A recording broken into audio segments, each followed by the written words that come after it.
ناظرین، آپ کو بتاتے چلیں کہ حضرت نوح علیہ السلام کے سالوں بعد اللہ تعالیٰ نے ایک قوم پیدا فرمائی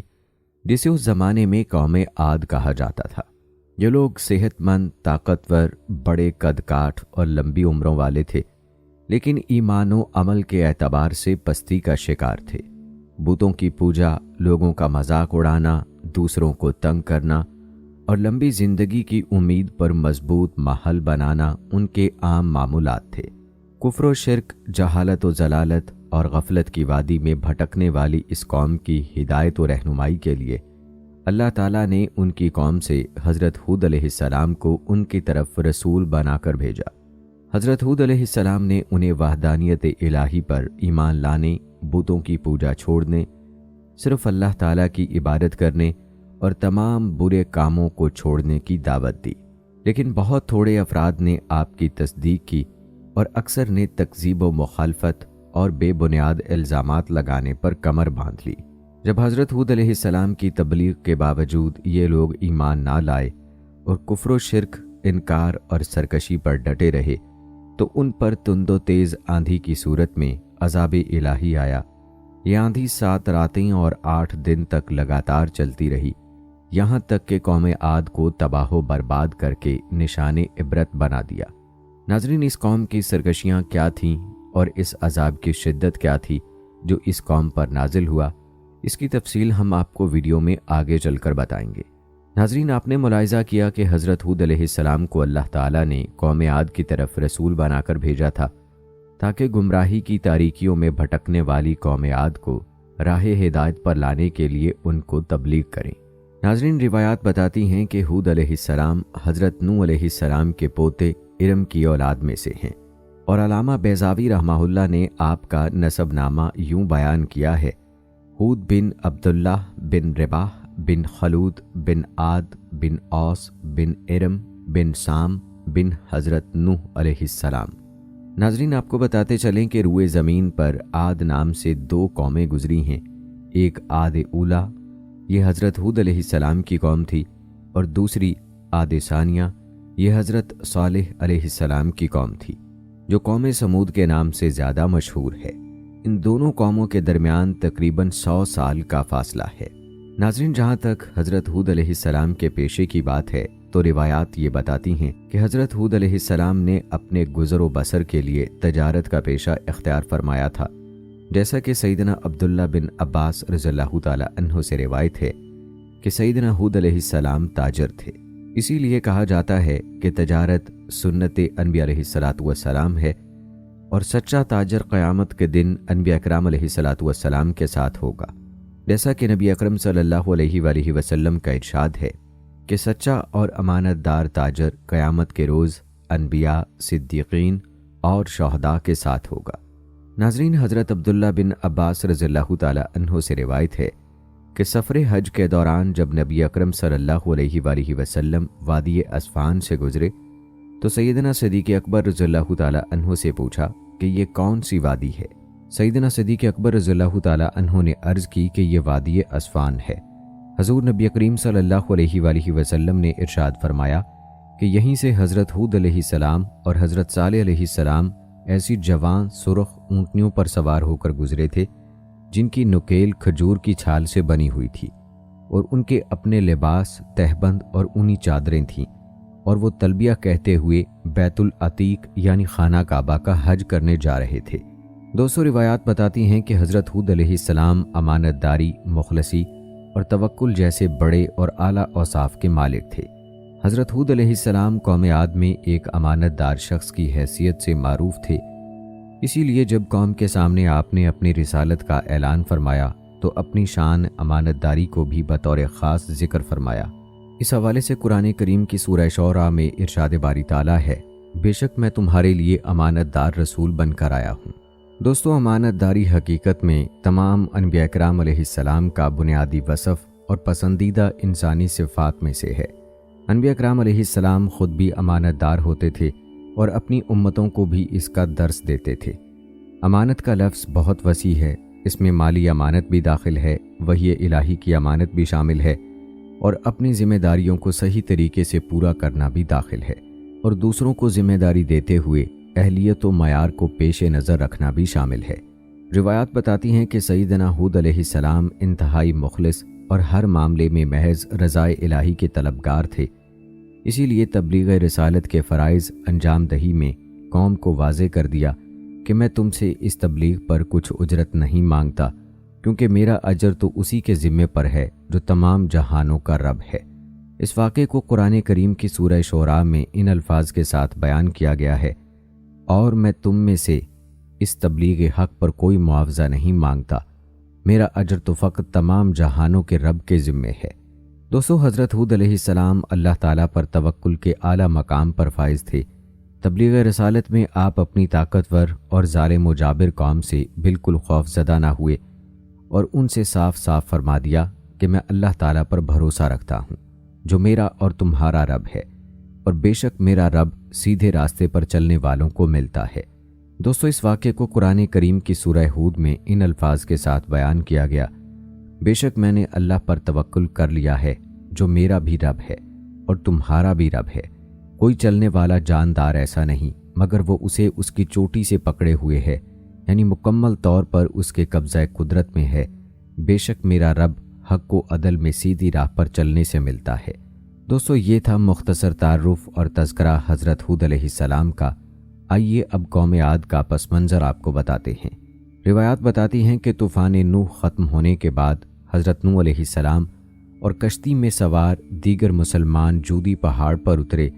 اور قریبی علاقے میں ایک بستی قائم کر کے اس میں رہنا شروع کر دیا۔ یہاں صرف حضرت نوح علیہ السلام کی اولاد کا سلسلہ آگے بڑھا، جبکہ بقیہ مسلمانوں سے کوئی نسل آگے نہیں چلی۔ اللہ تعالیٰ نے اولاد نوح علیہ السلام میں برکت دی اور گزرتے وقت کے ساتھ ساتھ آپ کی نسل مبارک میں اضافہ ہوتا گیا۔ جب ان کی تعداد بڑھی تو یہ مختلف قوموں اور قبیلوں میں تقسیم ہو کر دور دراز علاقوں میں پھیل گئے۔ انہی میں سے ایک قبیلہ جنوب کی جانب متوجہ ہوا اور جزیرہ عرب کے جنوبی طرف یمن کے ریتلے ٹیلے والے علاقے احقاف میں قیام پذیر ہو گیا۔ یہ قبیلہ اپنے والد عاد یا بادشاہ عاد کی نسبت سے قوم عاد کے نام سے معروف ہوا۔ روایات بتاتی ہیں کہ قوم عاد پر اللہ تعالیٰ کے بڑے انعامات تھے۔ اللہ تعالیٰ نے قوم عاد کو سلطنت دی اور بدنی قوت بھی وافر عطا فرمائی۔ شداد ابن عاد جیسا بڑا بادشاہ انہی میں سے ہوا، اور جسمانی اعتبار سے یہ لوگ انتہائی صحت مند، قوی و توانا، بہت لمبے قد والے اور بڑے بھاری ڈیل ڈول والے تھے۔ ان کے قد کاٹ سے متعلق قرآن کریم کی سورہ الفجر میں ارشاد باری تعالیٰ ہے: جو اہل ارم تھے اور بڑے بڑے ستونوں کی طرح دراز قد اور اونچے محلات والے تھے، جن کا مثل دنیا کے ملکوں میں کوئی بھی پیدا نہیں کیا گیا۔ دوستو، معروف واقعہ ہے کہ عاد کے ایک بیٹے شداد نے دنیا پر بادشاہت کی اور روئے زمین کے تمام بادشاہ اس کے فرما بردار ہوئے۔ اس نے جنت کا ذکر سن کر سرکشی کے طور پر دنیا میں جنت بنانی چاہی اور اس ارادے سے ایک بہت بڑا شہر بنایا، جس کے محل سونے اور چاندی کی اینٹوں سے تعمیر کیے گئے۔ یاقوت اور دیگر جواہرات کے ستون اس کی عمارتوں میں نصب ہوئے اور انہی سے فرش بنائے گئے۔ سنگریزوں کی جگہ آبدار موتی بچھائے گئے، ہر محل کے گرد جواہرات پر نہریں جاری کی گئیں اور طرح طرح کے درخت حسن و تزئین کے ساتھ لگائے گئے۔ جب یہ شہر مکمل ہوا تو شداد بادشاہ اپنے اعیان سلطنت کے ساتھ اس کی طرف روانہ ہوا۔ ابھی یہ لوگ اس شہر سے ایک منزل یعنی تقریباً 18 میل فاصلے کی دوری پر تھے کہ آسمان سے ایک ہولناک آواز آئی جس سے یہ سب ہلاک ہو گئے۔ روایات میں آتا ہے کہ حضرت امیر معاویہ رضی اللہ تعالیٰ عنہ کے عہد میں حضرت عبداللہ بن قلابہ رضی اللہ تعالیٰ عنہ صحرائے عدن میں اپنا گمشدہ اونٹ تلاش کرتے ہوئے اس شہر میں پہنچے تو انہوں نے اس شہر کی تمام زیب و زینت دیکھی مگر وہاں کوئی مکین نہ پایا۔ پھر تھوڑے سے جواہرات لے کر وہاں سے چلے۔ یہ بات جب حضرت امیر معاویہ رضی اللہ تعالیٰ عنہ کو معلوم ہوئی تو انہوں نے حضرت عبداللہ بن قلابہ رضی اللہ تعالیٰ عنہ کو بلا کر صورتحال دریافت کی۔ حضرت عبداللہ بن قلابہ رضی اللہ تعالیٰ عنہ نے سارا واقعہ سنایا تو حضرت امیر معاویہ رضی اللہ تعالیٰ عنہ نے حضرت کعب بن احبار رضی اللہ تعالیٰ عنہ سے دریافت کیا کہ کیا دنیا میں کوئی ایسا شہر ہے؟ انہوں نے فرمایا کہ جی ہاں، اس شہر کا اشارہ قرآن کریم میں بھی آیا ہے۔ یہ شہر شداد بن عاد نے بنایا تھا اور وہ سب عذاب الہی سے ہلاک ہو گئے تھے۔ آپ کے زمانے میں ایک مسلمان سرخ رنگ والا، نیلی آنکھوں والا، چھوٹے قد کا، جس کے ابرو پر ایک تل ہوگا، یہ اپنے اونٹ کی تلاش میں اس شہر میں داخل ہوگا۔ پھر حضرت عبداللہ بن کلابہ رضی اللہ تعالیٰ عنہ کو دیکھ کر فرمایا کہ باخدا وہ شخص یہی ہے۔ دوستو، بات ہو رہی تھی قوم عاد کے بیچ میں ضمناً شداد کا تذکرہ چل پڑا کہ جس کا تعلق اسی قوم عاد سے تھا۔ روایات بتاتی ہیں کہ نعمتوں کی بہتات کے سبب قوم عاد بڑی خوشحال اور آرام دہ زندگی بسر کر رہی تھی، لیکن ان میں کفر و شرک اور فسق و فجور کی وبا پھیلی ہوئی تھی۔ یہ لوگ توحید الہی، عبادت خداوندی اور اطاعت رسول چھوڑ کر مختلف ناموں سے موسوم اپنے ہی تراشیدہ بتوں کی پوجا میں مشغول تھے۔ اس کے علاوہ یہ سرے راہ چھوٹی چھوٹی عمارتیں بناتے، ان پر بیٹھ کر لوگوں سے چھیڑخوانی اور مذاق و مسخری کرتے اور زندگی کی موج مستیوں سے لطف اندوز ہونے کے لیے مضبوط ماحول تعمیر کرتے تھے۔ ان کے طرز عمل سے یہ لگتا تھا کہ جیسے انہیں کبھی مرنا ہی نہیں بلکہ ہمیشہ زندہ رہنا ہے۔ دوستو، روایات سے یہ بات معلوم ہوتی ہے کہ طوفان نوح کے برسوں بعد سب سے پہلے قوم عاد نے توحید و رسالت اور ایمان و ہدایت سے دوری اختیار کی اور ایک عرصے تک بت پرستی، کفر و شرک، گمراہی و سرکشی، فسق و فجور اور غفلت و جہالت میں مبتلا رہے۔ ان کی ہدایت و رہنمائی کے لیے اللہ تعالیٰ نے انہی کی قوم سے حضرت ہود علیہ السلام کو اپنا رسول بنا کر بھیجا۔ حضرت ہود علیہ السلام کی بعثت کے حوالے سے قرآن کریم کی سورہ اعراف میں ارشاد باری تعالیٰ ہے، اور ہم نے قوم عاد کی طرف ان کے قوم بھائی ہود علیہ السلام کو بھیجا۔ انہوں نے کہا، اے میری قوم، تم اللہ کی عبادت کیا کرو، اس کے سوا کوئی تمہارا معبود نہیں، کیا تم پرہیزگار نہیں بنتے؟ روایات میں آتا ہے کہ حضرت ہود علیہ السلام کی دعوت حق سن کر قوم عاد کے کافر سرداروں نے کہا کہ ہماری نگاہوں میں آپ سراسر حماقت کا شکار لگتے ہیں، کیونکہ آپ اپنے باپ دادا کے دین کی بجائے دوسرے دین کو مانتے ہیں اور ہم آپ کے دعوی رسالت کو سچا نہیں سمجھتے۔ دوستو، اس واقعے کو قرآن کریم کی سورہ اعراف میں ان الفاظ کے ساتھ بیان کیا گیا ہے، ان کی قوم کے سرداروں اور رئیسوں نے جو کفر یعنی دعوت حق کی مخالفت و مزاحمت کر رہے تھے، کہا، اے ہود، بے شک ہم تمہیں حماقت میں مبتلا دیکھتے ہیں اور بے شک ہم تمہیں جھوٹے لوگوں میں گمان کرتے ہیں۔ روایات بتاتی ہیں کہ سرداران کفار کے بے ادبانہ جواب کے مقابلے میں حضرت ہود علیہ السلام نے بڑے تحمل سے جواب دیا کہ اے میری قوم، میں ہرگز بھٹکا ہوا نہیں، کیونکہ میں تو تمام جہانوں کے پروردگار کا بھیجا ہوا رسول ہوں، اور رسول انتہائی کامل عقل والے ہوتے ہیں۔ میری ذمہ داری تم تک اپنے رب تعالیٰ کے پیغامات پہنچانا ہے، اور میں تمہارا سچا خیر خواہ اور امانت دار ہوں، لہٰذا کسی غلط فہمی میں مت پڑو۔ دوستو، اس واقعے کو قرآن کریم کی سورہ اعراف میں ان الفاظ کے ساتھ یوں بیان کیا گیا ہے، انہوں نے کہا، اے میری قوم، مجھ میں کوئی حماقت نہیں، لیکن یہ حقیقت ہے کہ میں تمام جہانوں کے رب کی طرف سے رسول مبعوث ہوا ہوں، میں تمہیں اپنے رب کے پیغامات پہنچا رہا ہوں، اور میں تمہارا امانت دار خیر خواہ ہوں۔ پھر حضرت ہود علیہ السلام نے سرداران کفار کو ان کی حماقت پر متنبہ کرتے ہوئے فرمایا کہ کیا تمہیں اس بات پر تعجب ہو رہا ہے کہ تمہارے پاس تمہاری ہی قوم کا ایک فرد رسول بن کر آیا ہے تاکہ تمہیں کفر و معصیت پر عذاب الہی سے ڈرائے؟ حالانکہ قابل تعجب تو تمہارا بے بس و لاچار بتوں کو رب تعالیٰ کا شریک ٹھہرانا ہے۔ اس واقعے کو قرآن کریم کی سورہ اعراف میں یوں بیان کیا گیا ہے، کیا تمہیں اس بات پر تعجب ہے کہ تمہارے پاس تمہارے رب کی طرف سے تمہیں میں سے ایک مرد کی زبان پر نصیحت آئی تاکہ وہ تمہیں عذاب الہی سے ڈرائے؟ دوستو، کہتے ہیں اس کے بعد سیدنا ہود علیہ السلام نے قوم عاد کو انعامات الہی یاد دلا کر نصیحت فرمائی کہ اے میری قوم،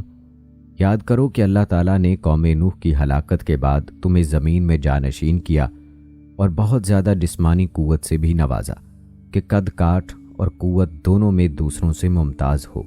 لہٰذا تمہیں چاہیے کہ اللہ تعالیٰ کی ان نعمتوں کو یاد رکھو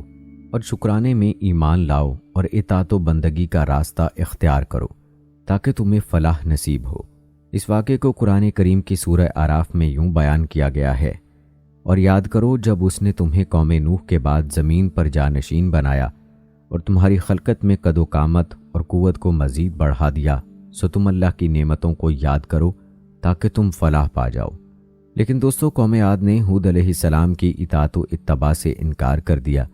روایات میں آتا ہے کہ سیدنا ہود علیہ السلام سے اپنے رسالت اور عبادت الہی کی دعوت سن کر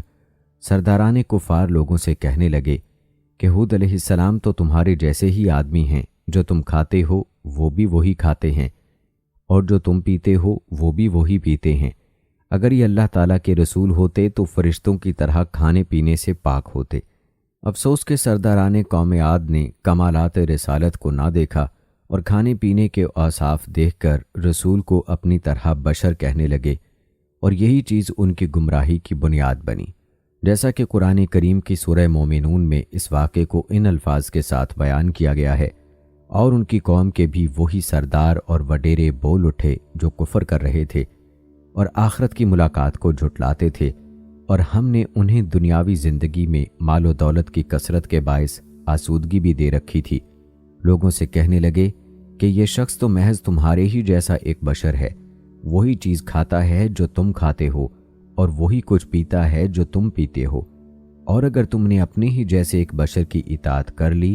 تو پھر تم ضرور خسارہ اٹھانے والے ہوں گے۔ روایات بتاتی ہیں کہ قوم عاد نے ایک اور موقع پر واضح الفاظ میں یہ کہہ کر بھی حضرت ہود علیہ السلام کی رسالت کا انکار کیا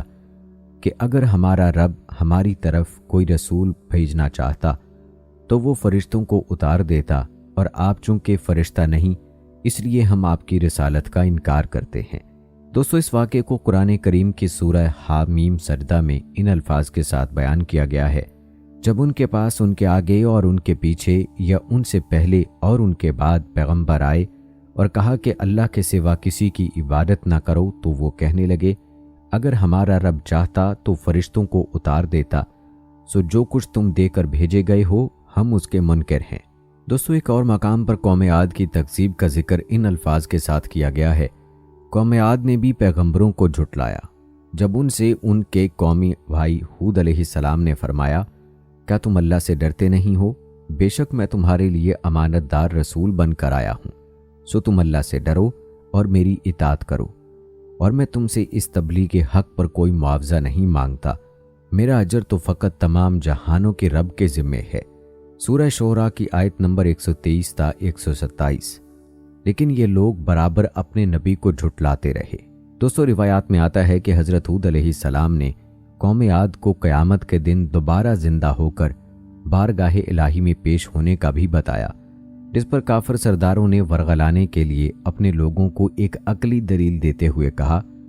کہ کیا سیدنا ہود علیہ السلام تم سے یہ کہتے ہیں کہ مرنے کے بعد جب تمہارا گوشت پوست سب مٹی میں مل جائے گا اور صرف ہڈیاں باقی رہ جائیں گی تو اس کے بعد تمہیں پھر سے زندہ کر کے قبروں سے نکالا جائے گا؟ یہ سب باتیں عقل سے بہت بعید ہیں۔ اس کے علاوہ قوم عاد کے سرداروں نے اپنے لوگوں کو آج کے دہریوں کی طرح کہا کہ دوبارہ زندگی کبھی نہیں ملے گی، اور دنیا کی زندگی کے سوا اور کوئی زندگی نہیں۔ اسی دنیا میں موت و حیات کا سلسلہ جاری ہے کہ ہم پیدا ہوتے ہیں اور پھر کسی وقت مر جاتے ہیں اور قصہ تمام۔ نہ کوئی مرنے کے بعد زندگی ہے اور نہ کوئی حساب کتاب۔ مزید یہ کہ حضرت ہود علیہ السلام کا دعوی رسالت اور موت کے بعد زندگی کی باتیں سب خام خیالی ہے اور نعوذ باللہ غلط طور پر خدا تعالیٰ کی طرف منسوب ہے۔ اس واقعے کو قرآن کریم کی سورہ مومنون میں یوں بیان کیا گیا ہے: کیا یہ شخص تم سے یہ وعدہ کر رہا ہے کہ جب تم مر جاؤ گے اور تم مٹی اور بوسیدہ ہڈیاں ہو جاؤ گے تو تم دوبارہ زندہ ہو کر نکالے جاؤ گے؟ بعید از قیاس، بعید از وقوع ہیں وہ باتیں جن کا تم سے وعدہ کیا جا رہا ہے۔ وہ آخرت کی زندگی کچھ نہیں، ہماری زندگانی تو یہی دنیا ہے، ہم یہیں مرتے اور جیتے ہیں اور بس ختم، ہم دوبارہ نہیں اٹھائے جائیں گے۔ یہ تو محض ایسا شخص ہے جس نے اللہ پر جھوٹا بہتان لگایا ہے اور ہم بالکل اس پر ایمان لانے والے نہیں ہیں۔ دوستو، یوں ان لوگوں نے ہٹ دھرمی اختیار کی اور ہود علیہ السلام پر ایمان نہ لائے، کیونکہ قوم عاد کا غرور، تکبر حد درجے تک بڑھا ہوا تھا۔ روایات بتاتی ہیں کہ قبیلہ عاد کے لوگ بڑے طاقتور، شاہزور اور متکبر تھے۔ ایک موقع پر سیدنا ہود علیہ السلام نے انہیں عذاب الہی سے ڈرایا تو انہوں نے اپنی قوت پر غرور کرتے ہوئے کہا کہ ہم سے زیادہ طاقتور کوئی نہیں، اور اگر عذاب آیا تو ہم اسے اپنی طاقت سے ہٹا سکتے ہیں۔ دوستو، اس واقعے کو قرآن کریم کی سورہ حامیم سجدہ میں ان الفاظ کے ساتھ بیان کیا گیا ہے پس جو قوم عاد تھی سو انہوں نے زمین میں ناحق تکبر اور سرکشی کی اور کہنے لگے ہم سے بڑھ کر طاقتور کون ہے؟ اور کیا انہوں نے نہیں دیکھا کہ اللہ جس نے انہیں پیدا فرمایا ہے وہ ان سے کہیں بڑھ کر طاقتور ہے؟ اور وہ ہماری آیتوں کا انکار کرتے رہے۔ دوستو، روایات میں آتا ہے کہ قوم عاد نے حضرت ہود علیہ السلام کی نصیحتوں کے جواب میں ہٹ دھرمی کا مظاہرہ کرتے ہوئے ایک موقع پر کہا کہ آپ کی ہمیں نصیحت کرنا نہ کرنا دونوں برابر ہیں، ہم ہرگز آپ کی بات نہ مانیں گے اور نہ ہی دعوت حق قبول کریں گے، اور جن چیزوں کا آپ ہمیں خوف دلا رہے ہیں یہ پہلے لوگوں کی باتیں ہیں، وہ بھی ایسی ہی باتیں کرتے تھے۔ ہمارے اعمال و عادات پر دنیا میں نہ تو ہمیں عذاب دیا جائے گا، نہ مرنے کے بعد ہمیں اٹھنا ہے، اور نہ آخرت میں کوئی حساب دینا ہے۔ دوستو، اس واقعے کو قرآن کریم کی سورہ شعراء میں ان الفاظ کے ساتھ بیان کیا گیا ہے، وہ بولے ہمارے حق میں برابر ہے، خواہ تم نصیحت کرو یا نصیحت کرنے والوں میں نہ بنو، ہم نہیں مانیں گے۔ یہ اور کچھ نہیں مگر صرف پہلے لوگوں کی عادات و اطوار ہیں جنہیں ہم چھوڑ نہیں سکتے اور ہم پر عذاب نہیں کیا جائے گا۔ دوستو، ظلم کی انتہا ملاحظہ فرمائی کہ قوم عاد نے اپنے شرک اور بت پرستی کے جواز میں اللہ تعالیٰ پر ہی شرک کی اجازت بلکہ حکم دینے کا بہتان لگا دیا کہ نعوذ باللہ رب تعالیٰ نے اپنے شریک بنائے ہیں اور ہم اسی کے حکم سے ان بتوں کی عبادت کرتے ہیں۔ اس کا رد کرتے ہوئے حضرت ہود علیہ السلام نے پہلے اپنی قوم کو وحدانیت الہی کا اقرار اور عبادت الہی کرنے کی دعوت دی، پھر فرمایا کہ شرک و بت پرستی کے جواز پر تمہارا یہ قول اللہ تعالیٰ پر صریح بہتان ہے۔ اللہ تعالیٰ نے نہ تو کسی کو اپنا شریک بنایا ہے اور نہ ہی اپنے علاوہ کسی اور کی عبادت کا حکم دیا ہے۔ اس واقعے کو قرآن کریم کی سورہ ہود میں یوں بیان کیا گیا ہے، اور ہم نے قوم عاد کی طرف ان کے بھائی ہود علیہ السلام کو بھیجا، انہوں نے کہا اے میری قوم، اللہ کی عبادت کرو، اس کے سوا تمہارے لیے کوئی معبود نہیں، تم اللہ پر شریک رکھنے کا محض بہتان باندھنے والے ہو۔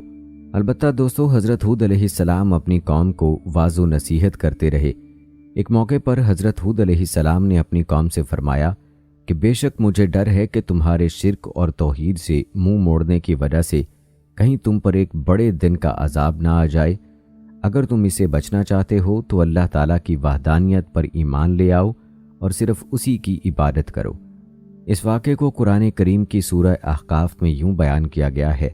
اور اے حبیب، آپ قوم عاد کے بھائی ہود علیہ السلام کا ذکر کیجئے جب انہوں نے عمان اور مہرہ کے درمیان یمن کی ایک وادی احقاف میں اپنی قوم کو اعمال بد کے نتائج سے ڈرایا۔ حالانکہ اس سے پہلے اور اس کے بعد بھی کئی ڈرانے والے پیغمبر گزر چکے تھے کہ تم اللہ کے سوا کسی اور کی پرستش نہ کرنا، مجھے ڈر ہے کہ کہیں تم پر بڑے ہولناک دن کا عذاب نہ آ جائے۔ لیکن حضرت ہود علیہ السلام کی نصیحت کے جواب میں قوم عاد نے کہا کہ اے ہود علیہ السلام، کیا آپ ہمارے پاس اس لیے آئے ہو کہ ہم سے ہمارے بتوں کی پوجا چھڑا کر ہمیں اپنے دین کی طرف پھیر لو؟ ایسا تو ہرگز نہیں ہو سکتا۔ ہاں، آپ نے جس عذاب کی ہمیں وعید سنائی ہے، اگر آپ سچے ہیں تو ہم پر وہ عذاب لے آئیں۔ دوستو، اس واقعے کو قرآن کریم کی سورہ احقاف میں یوں بیان کیا گیا ہے، وہ کہنے لگے کہ کیا آپ ہمارے پاس اس لیے آئے ہیں کہ ہمیں ہمارے معبودوں سے برگشتہ کر دیں؟ پس وہ عذاب لے آئیں جس سے ہمیں ڈرا رہے ہیں، اگر آپ سچوں میں سے ہیں۔ اس کے جواب میں سیدنا ہود علیہ السلام نے قوم عاد سے فرمایا کہ عذاب اترنے کا علم تو صرف اللہ تعالیٰ ہی کو ہے اور وہی اس کے مقررہ وقت پر نازل فرمائے گا۔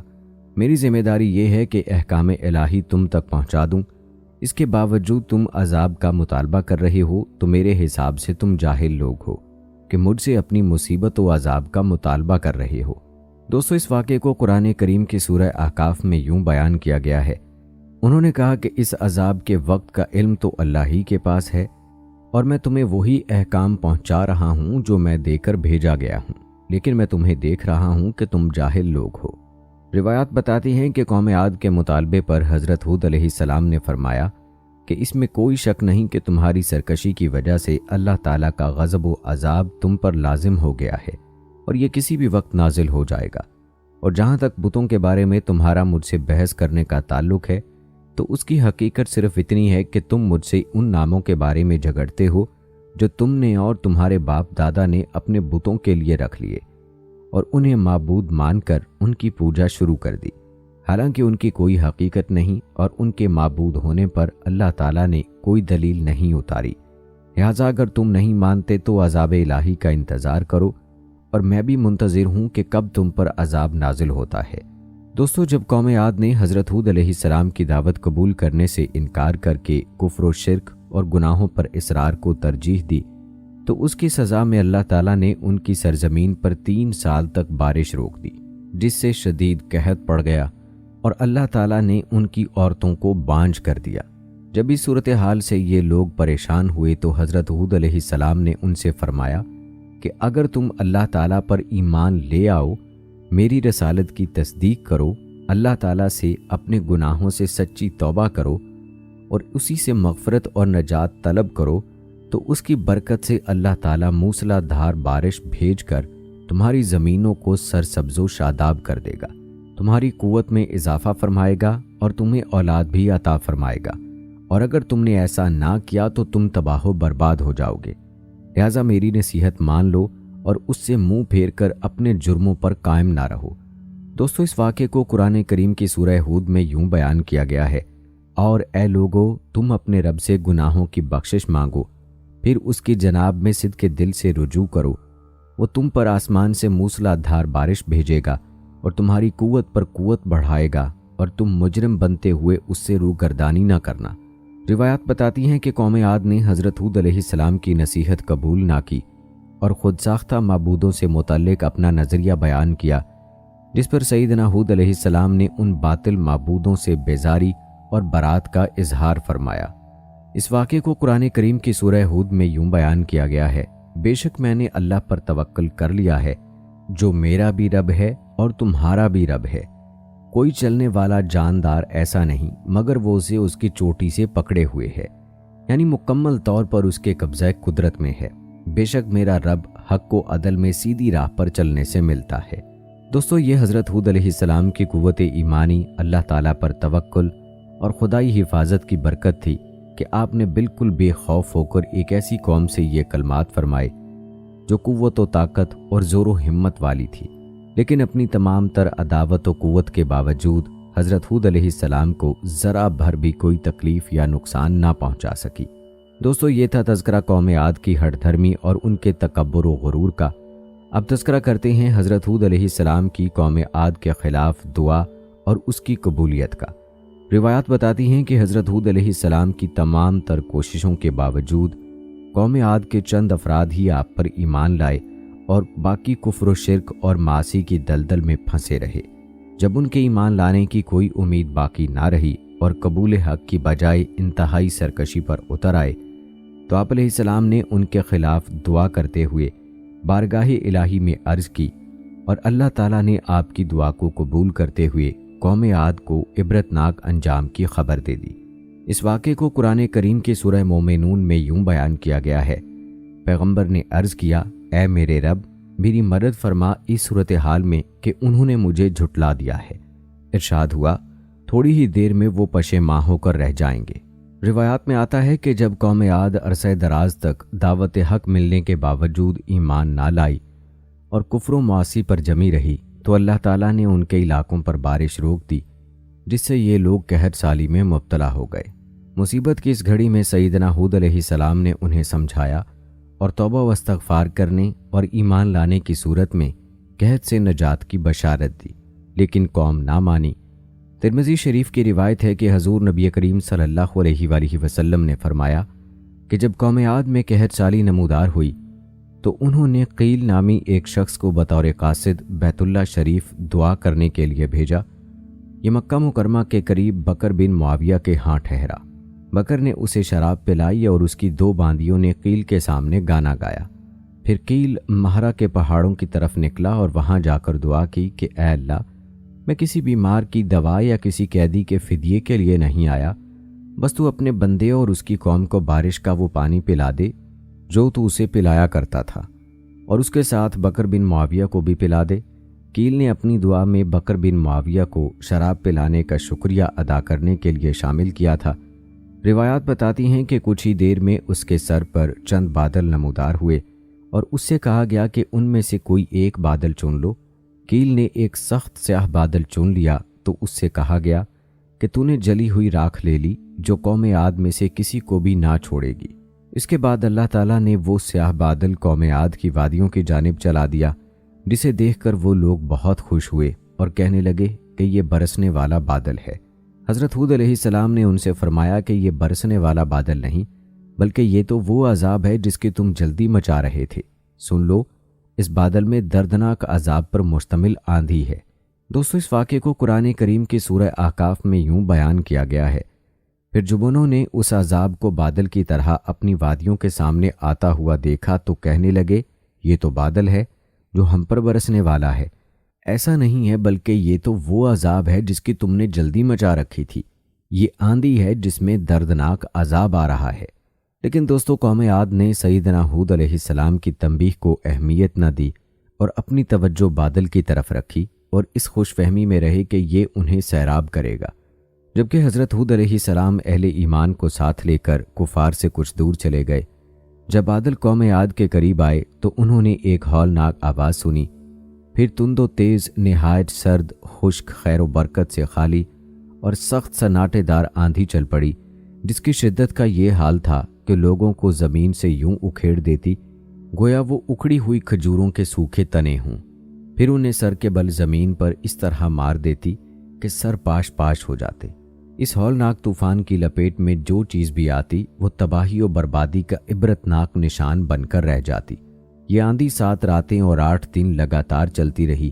اور جب ختم ہوئی تو قوم عاد کے خالی مکان ہی نظر آ رہے تھے، جبکہ تمام کفار نیست و نابود ہو کر فنا کے گھاٹ اتر چکے تھے۔ دوستو، اس ہولناک عذاب کا حال قرآن کریم میں یوں بیان کیا گیا ہے: پس سچے وعدے کے مطابق انہیں خوفناک آواز نے آ پکڑا، سو ہم نے انہیں خش و خاشاک بنا دیا، پس ظالم قوم کے لیے ہماری رحمت سے دوری و محرومی ہے۔ اور قوم عاد کی ہلاکت میں بھی نشانی ہے، جبکہ ہم نے ان پر بے خیر و برکت ہوا بھیجی، وہ جس چیز پر بھی گزرتی تھی اسے ریزہ ریزہ کیے بغیر نہیں چھوڑتی تھی۔ دوستو، روایات بتاتی ہیں کہ اللہ تعالیٰ نے حضرت ہود علیہ السلام اور اہل ایمان کو اپنی رحمت سے اس ہولناک عذاب سے محفوظ رکھا، اور جیسے اللہ تعالیٰ نے مسلمانوں کو دنیا کے عذاب سے بچایا، ایسے ہی اپنی رحمت کے صدقے آخرت کے سخت عذاب سے بھی محفوظ رکھے گا۔ اس حوالے سے سورہ اعراف میں ارشاد باری تعالیٰ ہے: پھر ہم نے ان کو اور جو لوگ ان کے ساتھ تھے اپنی رحمت کے باعث نجات بخشی، اور ان لوگوں کی جڑ کاٹ دی جنہوں نے ہماری آیتوں کو جھٹلایا تھا اور وہ ایمان لانے والے نہ تھے۔ دوستو، یاد رہے کہ قوم عاد کا ہولناک انجام اپنے اندر نصیحت و عبرت کے بے شمار درس لیے ہوئے ہے۔ جب اس قوم کی اکثریت رب تعالیٰ کی نافرمانی پر تل گئی اور کسی بھی قسم کی واضح و تذکیر قبول کرنے سے انکار کر دیا، بلکہ سمجھانے والوں کا مذاق اڑانے اور خدائی احکام کے جھٹلانے کو اپنا وتیرہ بنا لیا، تو عذاب الہی کا ایسا کوڑا برسا کہ جس نے ان کا نام و نشان مٹا کر رکھ دیا۔ اللہ تعالیٰ نے اس واقعے کو اور اس سے عبرت حاصل کرنے کو قرآن کریم میں کئی جگہ پر صراحت سے بیان فرمایا ہے۔ سورہ ہود میں ارشاد باری تعالیٰ ہے: اور یہ قوم عاد ہے جنہوں نے اپنے رب کی آیتوں کا انکار کیا اور اپنے رسولوں کی نافرمانی کی اور ہر جابر و متکبر دشمن حق کے حکم کی پیروی کی، اور اس دنیا میں بھی ان کے پیچھے لعنت لگا دی گئی اور قیامت کے دن بھی لگے گی۔ یاد رکھو کہ قوم عاد نے اپنے رب کے ساتھ کفر کیا تھا۔ خبردار، ہود علیہ السلام کی قوم عاد کے لیے رحمت سے دوری ہے۔ اسی طرح سورہ نجم میں ارشاد باری تعالیٰ ہے: اور یہ کہ اسی نے پہلی قوم عاد کو ہلاک کیا اور قوم سمود کو بھی، پھر ان میں سے کسی کو باقی نہ چھوڑا، اور اس سے پہلے قوم نوح کو بھی ہلاک کیا، بے شک وہ بڑے ہی ظالم اور بڑے ہی سرکش تھے۔ اور قوم لوط کی الٹی ہوئی بستیوں کو اوپر اٹھا کر اس نے نیچے دے پٹکا، پس ان کو ڈھانپ لیا جس نے ڈھانپ لیا، یعنی پھر ان پر پتھروں کی بارش کر دی۔ سو اے انسان، تو اپنے پروردگار کی کن کن نعمتوں میں شکر کرے گا۔ دوستو، یہ تھا تفصیلی تذکرہ قوم ہود پر اللہ تعالیٰ کے عذاب کا۔ اس قوم پر عذاب کے بعد ہود علیہ السلام کہاں تشریف لے گئے، آپ علیہ السلام نے کتنی عمر پائی، اور آپ علیہ السلام کی قبر مبارک کہاں ہے، یہ بھی آپ کو بتائیں گے۔ لیکن اس سے پہلے آپ کو چند احادیث بتاتے ہیں جن میں حضرت ہود علیہ السلام کا تذکرہ موجود ہے۔ دوستو، احادیث نبی صلی اللہ علیہ وآلہ وسلم میں حضرت ہود علیہ السلام اور قوم عاد کا ذکر مختلف روایات میں ملتا ہے۔ حضرت عبداللہ بن عباس رضی اللہ تعالی عنہ سے روایت ہے کہ حضور نبی کریم صلی اللہ علیہ وآلہ وسلم نے فرمایا کہ اللہ تعالی ہم پر اور عاد کے ہم قوم یعنی حضرت ہود علیہ السلام پر رحم فرمائے۔ اسی طرح حضرت ابی بن کعب رضی اللہ تعالی عنہ سے روایت ہے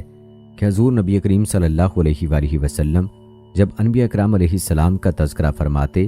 تو اپنے آپ سے ابتدا فرماتے اور فرماتے کہ اللہ تعالیٰ کی ہم پر رحمت ہو، اور حضرت ہود علیہ السلام اور حضرت صالح علیہ السلام پر رحمت ہو۔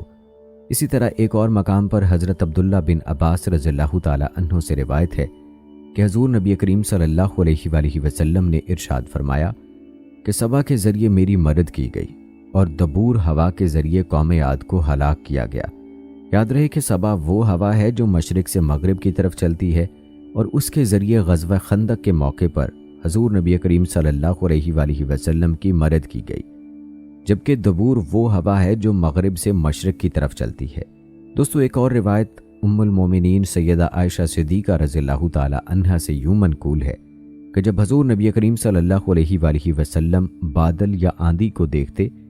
تو چہرہ مبارک پر خوف کے آثار دکھائی دیتے۔ میں نے عرض کیا کہ یا رسول اللہ صلی اللہ علیہ وآلہ وسلم،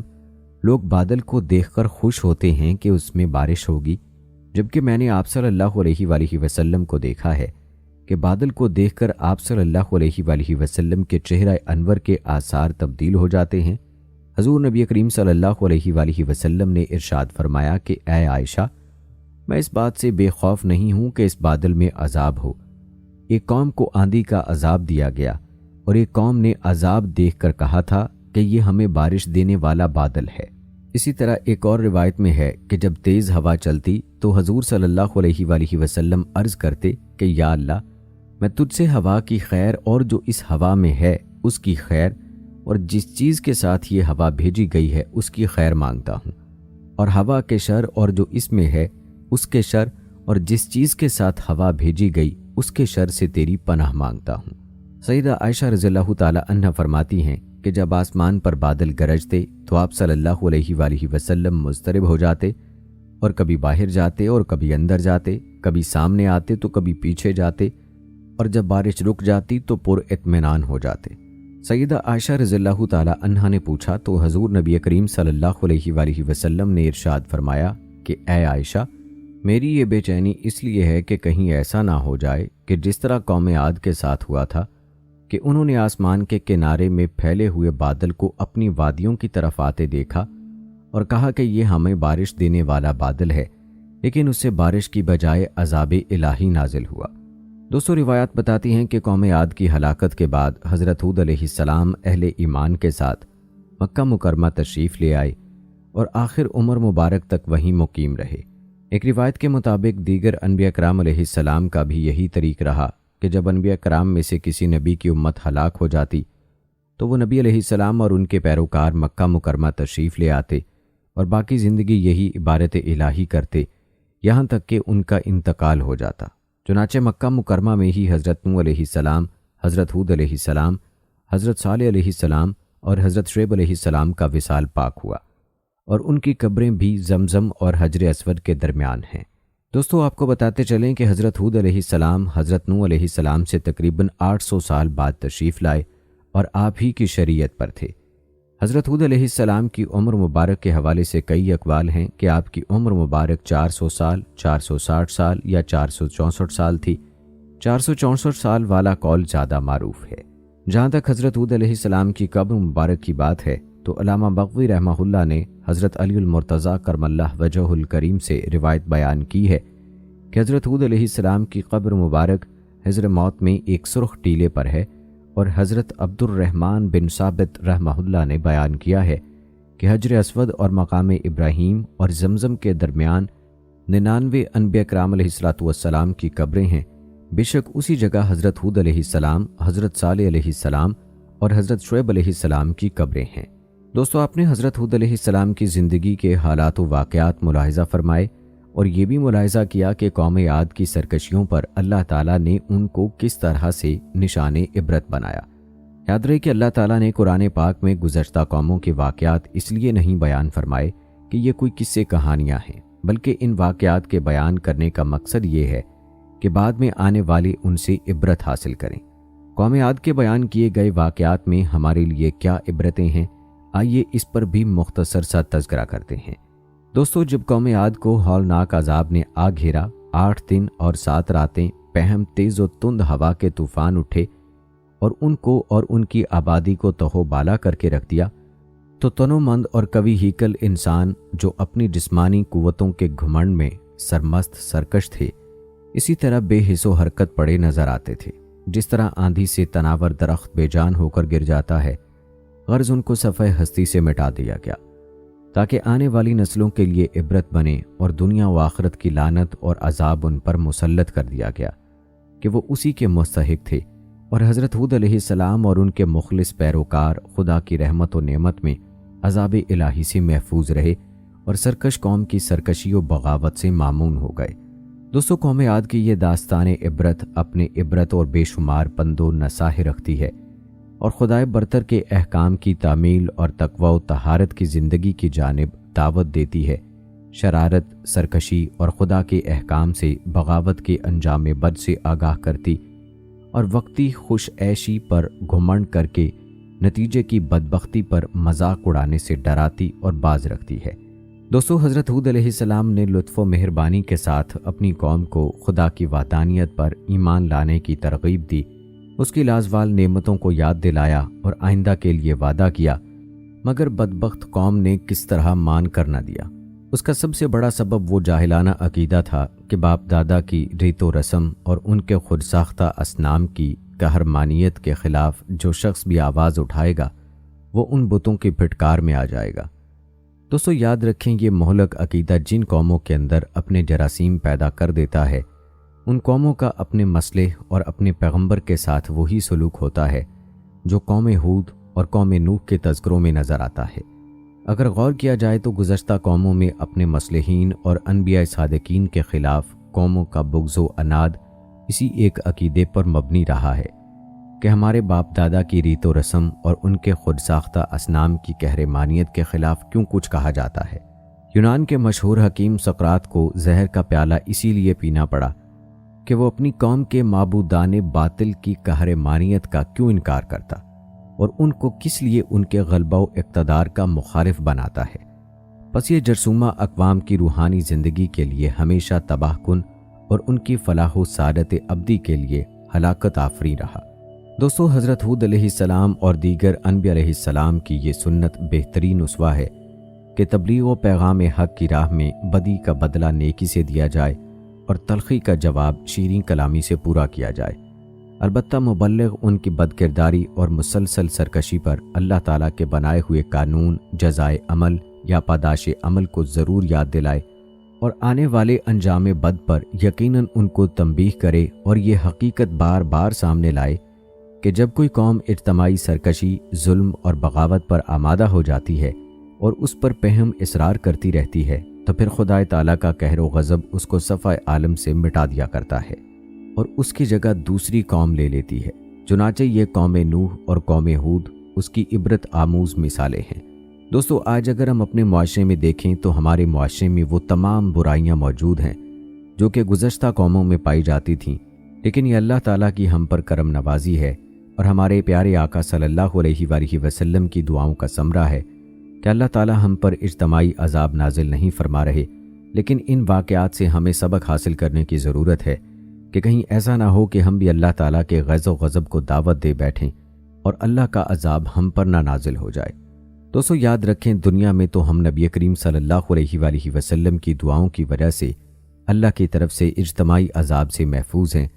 لیکن آخر میں اللہ کا عذاب ایسے لوگوں کو اپنی گرفت میں لازمی لے گا جو اللہ تعالیٰ کی نافرمانیاں کر رہے ہیں اور سرکشی کر رہے ہیں۔ اللہ تعالیٰ کی نافرمانیاں کرنے والے ہر انسان کو چاہیے کہ وہ قرآن پاک کے ان واقعات سے عبرت حاصل کرے۔ دوستو، حدیث میں آتا ہے کہ حضرت ابو بکر صدیق رضی اللہ تعالیٰ عنہ نے نبی کریم صلی اللہ علیہ وآلہ وسلم سے عرض کیا، میں دیکھتا ہوں کہ آپ صلی اللہ علیہ وآلہ وسلم بوڑھے ہوتے جا رہے ہیں، اس کی کیا وجہ ہے؟ جواب میں حضور صلی اللہ علیہ وآلہ وسلم نے فرمایا، مجھ کو سورہ ہود اور اس کی ہم مضمون صورتوں نے بوڑھا کر دیا ہے۔ آج بادل آتے ہیں تو ہم خوشی سے جھوم جاتے ہیں، ہمیں یہ خوف ہی نہیں ہوتا کہ اس میں اللہ کا عذاب بھی ہو سکتا ہے۔ ایک تابعی کی روایت ہے کہ حضرت انس رضی اللہ تعالیٰ عنہ کے زمانے میں ایک کالی آندھی آئی تو میں ان کی خدمت میں حاضر ہوا اور پوچھا کہ اے ابو حمزہ، کیا ایسی کالی اور اندھیری آندھیاں رسول اللہ صلی اللہ علیہ وآلہ وسلم کے زمانے میں بھی آپ لوگوں پر آتی تھیں؟ انہوں نے فرمایا اللہ کی پناہ، وہاں تو یہ حال تھا کہ ذرا ہوا تیز ہو جاتی تو ہم قیامت کے خوف سے مسجد کی طرف دوڑ پڑتے تھے۔ اس غفلت اور نادانی میں فرد میں مبتلا ہوتا ہے جب وہ دیکھتا ہے کہ نافرمانیاں کیے چلا جا رہا ہے اور اس کی کوئی پکڑ نہیں ہوتی، بلکہ بعض اوقات نافرمانیوں کی راہ ہموار ہوتی چلی جاتی ہے، اور یہ کسی فرد کے لیے انتہائی بدبختی کی علامت ہے۔ دوستو، سورہ بنی اسرائیل آیت نمبر 83 میں ارشاد ہوا ہے، انسان کا حال یہ ہے کہ جب ہم اس کو نعمت عطا کرتے ہیں تو وہ اینٹتا اور پیٹھ موڑ لیتا ہے، اور جب ذرا مصیبت سے دوچار ہوتا ہے تو مایوس ہونے لگتا ہے۔ مطلب یہ ہے کہ انسان سمجھتا ہے کہ یہ سب کچھ اسے اس کی اہلیت کی وجہ سے ملا ہے، اور اس کا حق یہی ہے کہ یہ سب کچھ اس کو ملے، اور پھر وہ اللہ تعالیٰ کی اطاعت و بندگی سے منہ موڑتا ہے اور اس کے آگے جھکنے کو اپنی توہین سمجھتا ہے۔ سورہ ہود کی آیت نمبر 10 اور 11 میں ارشاد ہوا ہے، اگر کبھی ہم انسان کو اپنی رحمت سے نوازنے کے بعد پھر اس سے محروم کر دیتے ہیں تو وہ مایوس ہوتا ہے اور ناشکری کرنے لگتا ہے، اور اگر اس مصیبت کے بعد جو اس پر آئی تھی ہم اسے نعمت کا مزہ چکھاتے ہیں تو کہتا ہے میرے تو سارے دل ادر پار ہو گئے، پھر وہ پھولے نہیں سماتا اور اکڑنے لگتا ہے۔ ناظرین، ہمیں چاہیے کہ ان قرآنی واقعات سے عبرت حاصل کریں اور اللہ کی نافرمانیوں سے بچیں۔ اللہ تعالیٰ سے دعا ہے کہ اللہ تعالیٰ ہمیں دنیا و آخرت کے ہر طرح کے عذاب سے محفوظ رکھے۔